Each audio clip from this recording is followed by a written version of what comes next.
circuits courts. Donc ça va être, donc vous allez avoir un éleveur, un maraîcher ou un agriculteur, comme vous voulez. Et vous allez avoir la vente avec pas d'intermédiaire, donc pas de grossiste, pas de centrale d'achat. Ça va être directement, donc on va dire de la bête. Donc nous, forcément, on a l'abattoir. Donc on a la transformation ainsi que l'emballage. Donc ça, c'est nous qui nous en occupons. Et directement la vente. Vous n'avez pas, ça ne va pas passer par une centrale d'achat ni rien en fait. Le circuit court va être ça.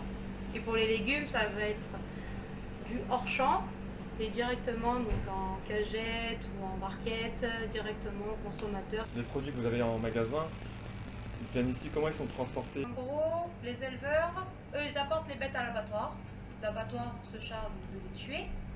Et après, nous, c'est soit nous, personnellement, avec le camion frigorifique, on va les chercher, ou soit parfois, quand c'est à Gap ou à Sisteron, c'est un transporteur qui nous l'amène, parce qu'on n'a pas le temps. Et après, moi, mon chef, il me livre une fois par semaine, voire 2 fois par semaine, s'il me manque des produits, ainsi qu'à tous les revendeurs. Je pense que c'est bien qu'il n'y ait pas plus d'un intermédiaire. Là, par exemple, moi, je vends à la Carline et la Carline revend. Et ça, c'est un bon système. Il ne faut pas qu'il y ait plus d'étapes.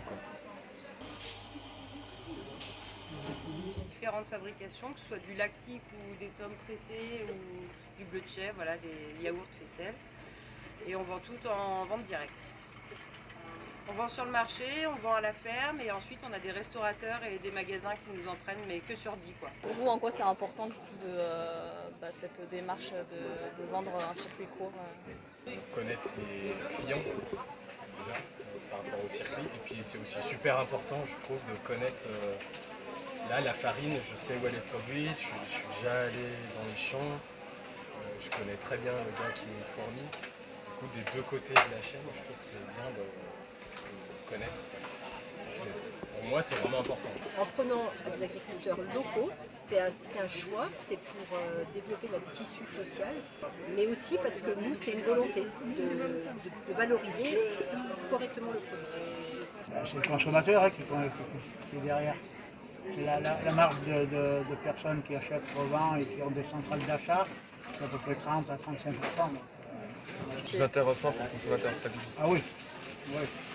Et bon, il faut reconnaître que nous, on vend mieux. C'est de la meilleure qualité, c'est local, c'est plus écologique. Voilà, c'est souvent plus écologique. Le circuit court permet donc d'avoir des bêtes toutes les semaines. Et vous n'avez pas besoin d'aller en Australie ni en Allemagne pour avoir des bêtes de qualité. Il y a des personnes qui vont vouloir faire vivre les entreprises locales. Donc c'est comme pareil, hein. Nous on va aller dans les entreprises du coin, mais c'est un poil plus cher, eux ils vont venir chez nous. C'est un échange en fait. Après c'est comme ça que tous les villages fonctionnent, toutes les petites villes fonctionnent.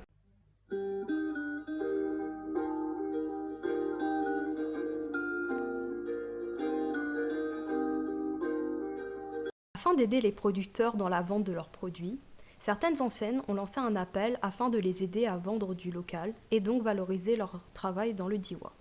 Comme ici à Intermarché, où il y a une mise en valeur importante des produits locaux, principalement ceux d'origine animale, comme la viande et le fromage, ou les boissons. Les circuits courts, c'est l'avenir? Ça dépend où vous habitez. Je pense pas qu'il y ait d'augmentation ni de baisse. Il va y avoir une baisse due à l'après-confinement. Donc il y en a qui ont ouvert pendant le confinement, qui ont fermé. Comme tout en fait. Il y en a qui ouvrent, il y en a qui ferment. C'est un roulement après. Suivant les produits qu'ils proposent, suivant le prix qu'ils vont mettre. Parce que c'est simple après, hein, vous mettez 20% plus cher tout le monde, et ben, au bout d'un moment, il n'y aura plus personne. Il faut avoir des prix justes, une qualité correcte, puis avoir des horaires fixes. Il faut que ça soit clair, simple et précis. Tout simplement. You're beautiful, you're beautiful, you're beautiful, it's true. I saw